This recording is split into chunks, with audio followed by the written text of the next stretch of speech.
Meagan Roth. I'm a counselor here at Barbara's Place, and this is Recovery Unplugged. Do you ever anger easily? Or have you ever viewed anger as being a healthy emotion?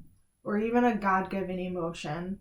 I hope through our time together today, you'll be able to channel your anger for good and realize that it truly is God-given. I have recently did a study here about anger at Barbara's Place. Overcoming emotions that destroy us by Chip Ingram. During our time together, I'm going to review the material that I taught on about anger. An important verse to remember, and the one that has been woven throughout the entire study, is Ephesians 4:26 through 27. In your anger, do not sin. Do not let the sun go down while you're still angry, and do not give the devil a foothold. I know I have been there. I allowed the sun to go down while I was angry, but that was before I had set my eyes on Jesus. Have you been there as well? To begin, we need to identify our triggers. And that's simply being either if we've ever felt stereotyped, trapped, blamed, ignored, misunderstood, feelings of being entitled to get something but we never did, being teased or criticized, being abused, not feeling safe. All those things and many more can make us angry and qualifies as a trigger. Anger is defined as being neither good or bad, and it is charged morally neutral, an emotional response to be protective of ourselves. So what does this mean? It means that anger can be healthy and unhealthy. It depends on what we do and how we channel our anger. So how do we wear our anger? We can wear our anger simply by being a mask. And according to Chip, there are 3 defined masks that we wear with our anger. The first mask is spewing. It basically is those times where we are a time bomb, and calculated time bombs, when things build up so much, we eventually just explode. The second mask is stuffing. We deny or suppress our anger, and it just stays beneath us until eventually we can spew it out. The third mask is leaking. It's passive aggressive, and oftentimes we hear this when people express humor in, almost a degrading way. The second tip of Chip Ingram was anger is the tip of the iceberg. When we look at an iceberg, we see just the top part, and that's exactly what anger is. We see the anger, we see the top of the iceberg. But what is underneath that iceberg or anger is much larger. Underneath the iceberg or underneath our anger, we often see that our needs are not being met, our expectations are not being met. We have insecurities, grief, fear, guilt, and feelings of being rejected, and many more. The work of anger is really going underneath and digging and chipping away at that iceberg so it becomes smaller. There's the ABCs of anger, or should I say ABCDs of anger. A is acknowledging or accepting that anger is there. It's often the who. Who made us angry, the situation, the who. B is backtracking to the primary or underlying emotion, the what. What made us angry? What made us really upset? What about the situation? C is consider the cause, the how. And D is determining how best to deal with it, the when. Do I confront this individual? Do I write a letter to this individual? Do I let it go for a day or two and then revisit the situation? It's really just about taking that time back and what about it made you upset and really going through the ABCDs. So bringing God into this, he has the 3-step process to taming our anger. And it comes from James 1:19 through 20. It's be quick to listen, be slow to anger, and be slow to speak. So step 1 is being quick to listen. Our immediate response to God, anger, and other circumstances is to be receptive to listeners and not reacting responders. Ask yourself, what is your anger telling you? Step 2 is be slow to speak. Our response to God, anger, and other circumstances is to think before we speak. So simply ask yourself, what do I need to do to prevent a verbal reflex response? Often we describe this as the vomit that comes with anger.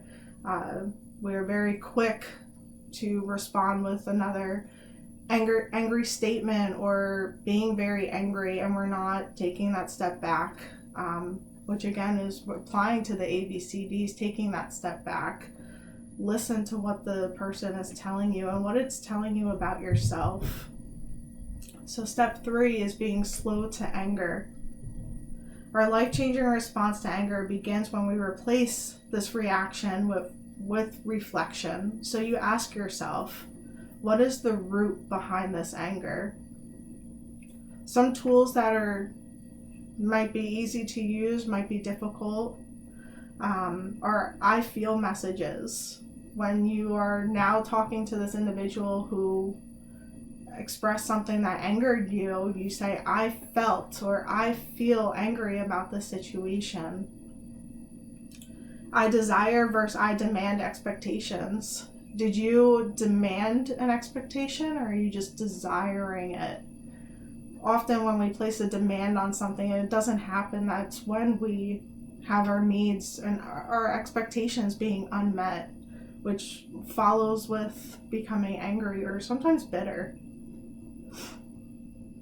And the last one is to ask yourself questions. Who is firing the darts? Is it somebody else firing those angry darts at you?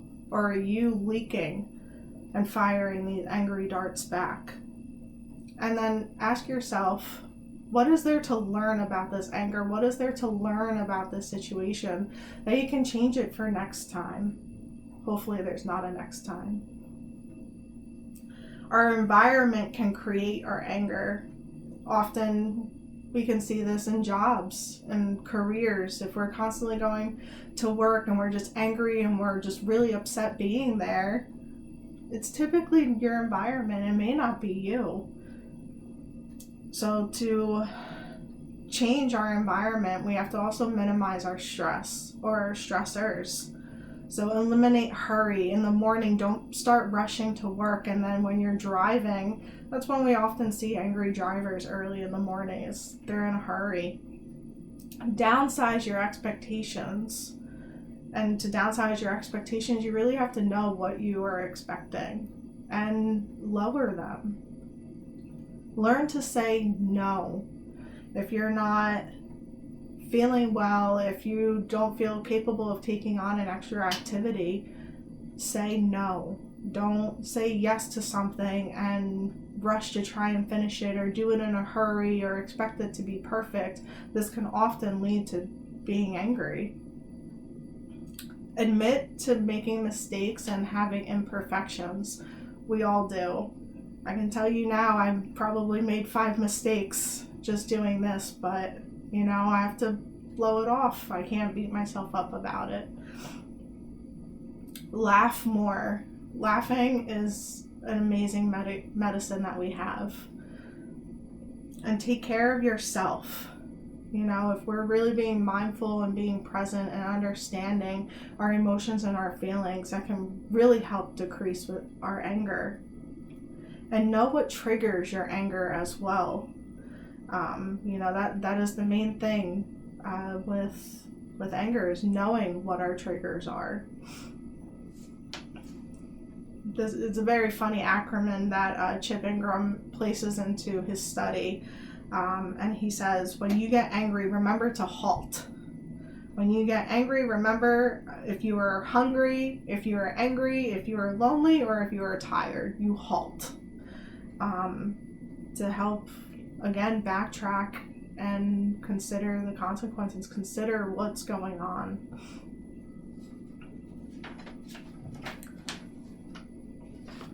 The last few steps are to maximize your relationship with God when you are angry. When you're angry, get right with God and believe in Him. Confess your sins and forgive others. You can also find something similar in James 4, verses 7 through 8. Experience God's unconditional love and acceptance. Accept who God made you to be.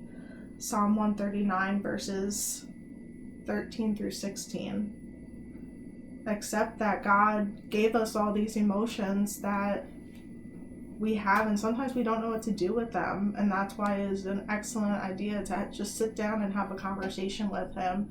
That way we can learn and grow within ourselves. Trust God and let Him be in control. Sometimes we don't understand the direction God's taking us, and that often we can find when people have turned away from God because they don't understand. But we turn and face towards Him. You can find this in Isaiah 40, verses 25 through 26. Be merciful with our anger. Luke 6, 35 through 36. And pray about everything. Pray about it. Every emotion, every anger, every type of bitterness, pray about it. Speak to Him. That's exactly what He wants us to do. Philippians 4, verses 6 through 7. Anger is a channel and a God-given emotion. He commands us to be angry, but not to sin. Anger helps us respond to the evil in the world, which, speaking of COVID, sometimes we can get angry. The why. Why is this happening? Why did I lose my loved one to this disease? We get angry, but we turn and we face to God and we channel this anger for good. God gave us this gift of anger, so we must use it to help transform us. God commands us to express our anger, and not just our anger, but He commands us to express it appropriately. One appropriate use of anger is righteous anger. When you have a moment, set time to work through these chapters in the Bible. Jesus was visibly angry. You can find this in Mark 3. He was also verbally angry, which you can find in Matthew 23. And Jesus was physically angry, which again you can find in Mark chapter 11. I hope you found comfort today in knowing Jesus has been in our shoes. He's been visibly, verbally, and physically angry. I know I've been there. Not only is anger a God-given emotion, but there are many steps we can take to use our anger for good. The example that Chip gave was seeing a child being slammed into a drying machine at the dryer mat. And what could he do with that anger? He could have either channeled it for good or channeled it for bad. And he admitted that he wanted to hit the mother, but he did not. He used what he visibly saw and used it to create something good in the area that he lived in, which was a place to help children who have been in abusive homes. I don't think I would have handled that situation as gracefully as Chip did. But in working through his program, I know now I can channel my anger for the greater good. Remember to identify your mask and what is triggering you. Really sit back, take a step back. If you have to, walk away. Minimize your stress. Don't say yes to things that you can't accept. Don't be in a hurry in the morning. Try and wake up 15 minutes earlier than you typically do if you find yourself rushing. This can make all the difference in just your commute alone. And use the appropriate tools to help you guide yourself through anger. Really say I feelings as opposed to pointing your finger at somebody else. if I can do it, I know you all can too. Thank you for listening, and God bless.